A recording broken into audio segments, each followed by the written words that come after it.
Hello, तो कैसे हैं आप सभी लोग। उम्मीद करते हैं आप लोग बहुत बढ़िया होंगे।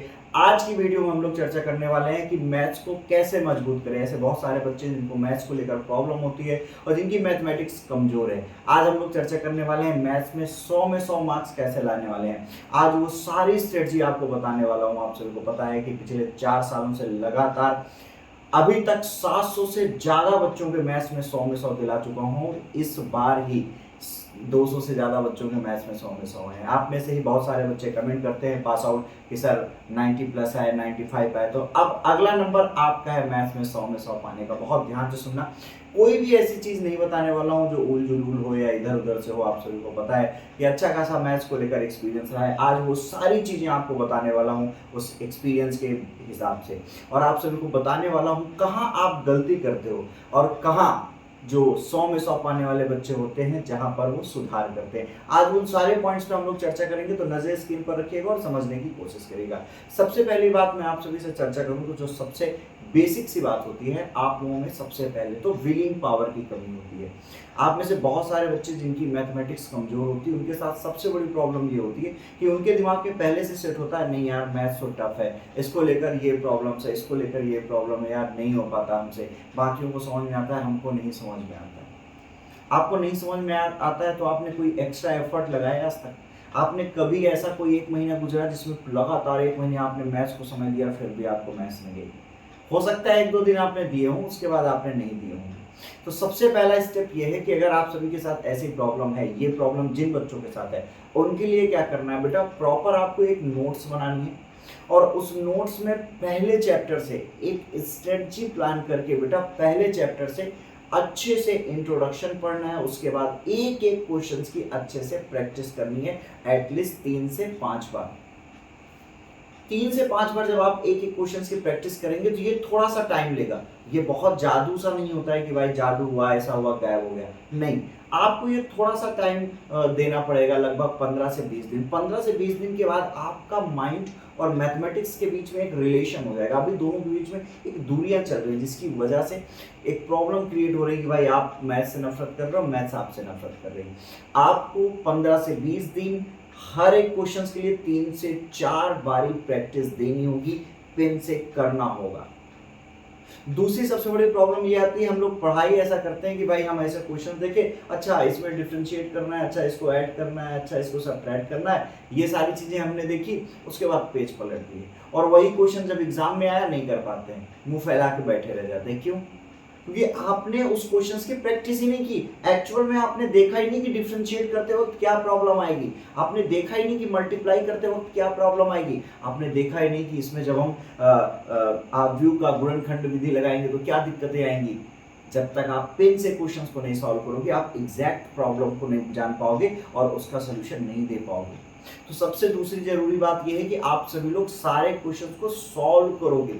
कोई भी क्वेश्चन मुंहजबानी आपको नहीं पढ़ना है कि भैया हमने मुंहजबानी पढ़ लिया हो गया काम, नहीं।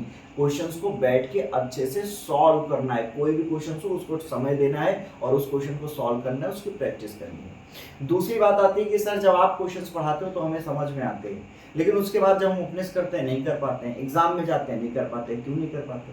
भाई अगर मैं पढ़ा रहा हूँ आपको वो क्वेश्चन समझ में आ रहा है, इसका मतलब भगवान ने आपको अच्छा दिमाग दिया है और आप मैथ्स में अच्छे स्कोर कर सकते हो। लेकिन बाद में आपको वो क्वेश्चन नहीं आते, तो इसके पीछे का रीजन ये है आपने प्रैक्टिस नहीं करी है। आप जितनी प्रैक्टिस करोगे वो क्वेश्चन उतने अच्छे से आपको आएगा। तो तीसरी सबसे इंपॉर्टेंट बात यह है कि आपको प्रैक्टिस करनी होगी और कायदे से प्रैक्टिस करनी होगी। ऐसा नहीं कि काम चलाओ प्रैक्टिस कर लो और हो गया, नहीं। आपको प्रैक्टिस प्रॉपर तरीके से करनी होगी। अगली कहानी पर आप सभी से चर्चा करें। आप में से बहुत सारे बच्चे कि वो भाई ऐसे लाइन से पढ़ते चले जा रहे हैं, पहला पढ़ लिया, दूसरा पढ़ लिया, तीसरा पढ़ लिया। कुछ नहीं होने वाला भाई। आपने जैसे ही पहला चैप्टर फिनिश किया तो आपको टेस्ट देने हैं। अगर आपके स्कूल में हो रहे हैं स्कूल में दो, आपकी कोचिंग्स में हो रहे हैं कोचिंग में दो, ऑनलाइन हो रहे हैं ऑनलाइन दो। अगर टेस्ट नहीं दे पा रहे हो तो आप एक ऐसी स्ट्रेटजी बनाएं, आपके घर में छोटा भाई बहन, दीदी, मामा मामी, भैया पापा मम्मी, कोई भी हो, उनसे आप कहो कि यहाँ से लेकर यहाँ से इन चैप्टर्स, इन एक्सरसाइज से मुझे 10 क्वेश्चन 20 क्वेश्चन खोज के दो। जब वो आप इस तरह के प्लान करोगे, अपने दोस्त से कहो, अपने फ्रेंड से ये बात बोलो कि भाई मुझे इस एक्सरसाइज से 10 क्वेश्चन दो, कोई से भी उठा के दो, एग्जाम्पल एक्सरसाइज से दो। जब आप इस तरह के क्वेश्चंस की प्रैक्टिस आप इस तरह से प्लान करके काम करना शुरू करोगे, आपके अंदर एक कॉन्फिडेंस जनरेट होगा। और आप जानते हो ये कॉन्फिडेंस आपको कहाँ तक लेकर जाएगा। जब आप इस तरह की एक्टिविटी करते हो कि भाई आप कहते हो कि नहीं हमें यहाँ पर से क्वेश्चन खोज के दो, कितना कॉन्फिडेंस आएगा, कॉन्फिडेंस आएगा। अगली इंपॉर्टेंट बात आती है, ये बहुत इंपॉर्टेंट चीज थी टेस्ट वाली, ये आप अगर नहीं हो रहा है कहीं तो आप इस तरह से इसको फॉलो करें। अगली इंपॉर्टेंट बात पर अगर हम कब तक हाथ में हाथ रख के बैठे रहोगे भाई कि स्कूल में नहीं हो रहा है, ऑनलाइन नहीं हो रहा है, अरे भैया अपने से करो, जवाब आपको देना है, रिजल्ट आपका आ रहा है।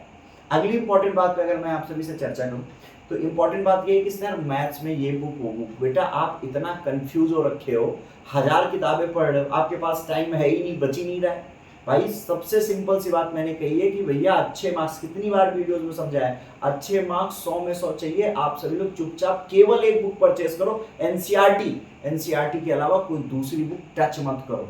एनसीईआरटी टच करो, उसके एग्जाम्पल उसके एक्सरसाइज रच के लगाओ, आपके 80% वहीं से क्वेश्चन आएंगे। 20% फंसता है, 20% के लिए पीवाईक्यूज और एनसीईआरटी एग्जाम्पलर की एक बुक आती है, वहां से आता है। इसके लिए मैंने बताया है कि बेटा मैं एक एक क्वेश्चंस करवाऊंगा यूट्यूब पे, एक भी क्वेश्चन बाहर से नहीं आने दूंगा, सब कुछ पढ़ाऊंगा। लेकिन उसके लिए पहले आप सिर्फ एनसीईआरटी फॉलो करो। आप में से बहुत सारे बच्चे तर्क देते हैं सर फलाने बुक में भी एनसीईआरटी है, इस बुक में भी एनसीईआरटी, नहीं छूना भाई, 1000 वहां एनसीईआरटी हो। क्यों? सबसे पहली बात तो जब आप इतनी मोटी किताब देखते हो तो आपके पढ़ने का मन ही खराब हो जाता है। सबसे पहले आप डिमोटिवेट हो जाते हो, अरे यार इतनी मोटी बड़ी किताबें।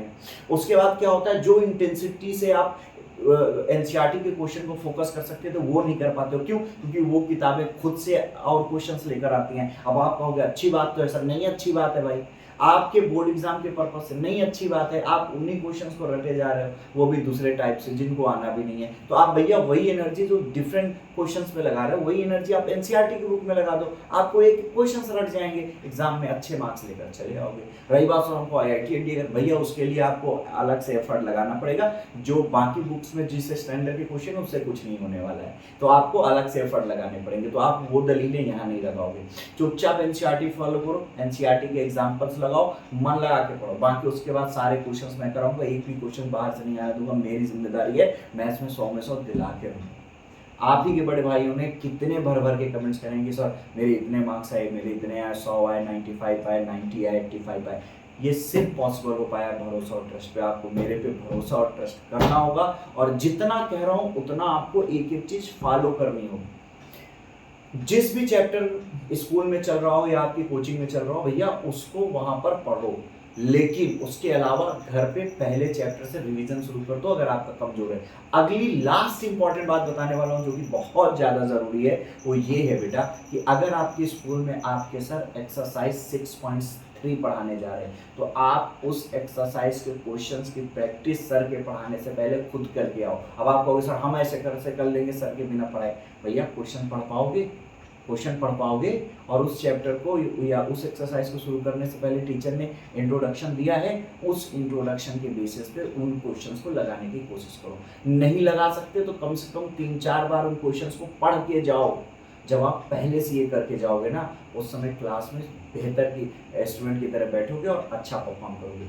क्लास में अगर किसी से पीछे हो तो टारगेट कर लो कि अगले 2 महीने में उसको पीछे करना है, नंबर 1 पर आना है मैथ्स में, हर यूनिट टेस्ट हर एग्जाम आप ईयरली एनुअल में 100 में 100 लेकर आना है। ये जब तक अपने मन में ये डेडिकेशन नहीं बैठाओगे तब तक नहीं पॉसिबल है। और मैं फिर से कह रहा हूँ, अब भी दिमाग में बैठा लो 100 में 100, वरना बाद में पछताओगे। जब सारे बच्चे, जब मैं पढ़ाना शुरू करूंगा, सारे बच्चे लगातार मन लगा लगा के क्वेश्चंस कर रहे होंगे, तब आप पछताओगे। अगर सर की वो स्ट्रेटजी वीडियो फॉलो कर ली होती तो मजा आ जाता। आज से लग जाओ, जो कह रहा हूँ जिस तरह से पढ़ने के लिए मैंने ये 5-6 टिप्स बताई हैं, इसको फॉलो करो और उसके बाद कमेंट करके बताओ 15 दिन बाद सर कैसा फील करना है। आई होप आप सभी को अच्छा लगेगा और इसको जरूर फॉलो करिएगा, ठीक है। जितना मैंने बताया अभी ये छोटी छोटी स्टेप्स में वीडियोस लाता रहूंगा, ऐसी बहुत सारे वीडियोस लाऊंगा, ऐसी थोड़ी छोटी कमियां जो आपके अंदर है वो सब दूर करता रहूंगा। प्यारे बच्चों, लगातार हमसे जुड़े रहें। जो नए बच्चे हैं वो सब्सक्राइब कर लें, और जो पुराने बच्चे हैं वो अपने दोस्तों तक इस वीडियोस को पहुंचाएं। जिन बच्चों तक ये वीडियोस नहीं पहुंच पा रही उन तक भी पहुंचाएं, और हेल्प करें इस वीडियो को हर उन बच्चों तक पहुंचने में जिनकी पढ़ाई बेहतर हो सके। इससे आपका भी पुण्य होगा और आपके लिए भी ये अच्छा कार्य है कि उन बच्चों तक पहुंचे जिन बच्चों बच्चों को ये जानकारियाँ नहीं है जो अपना भविष्य खराब कर रहे हैं। तो आई होप आप लोग सब्सक्राइब करेंगे और वीडियोस को ज़्यादा से ज़्यादा शेयर करेंगे और जल्दी से चैनल पे 10K 10,000 सब्सक्राइबर पूरे करेंगे। Thank you and love you all. Follow करते रहें। कैसी लगी वीडियोस जरूर बताइएगा। Thank you.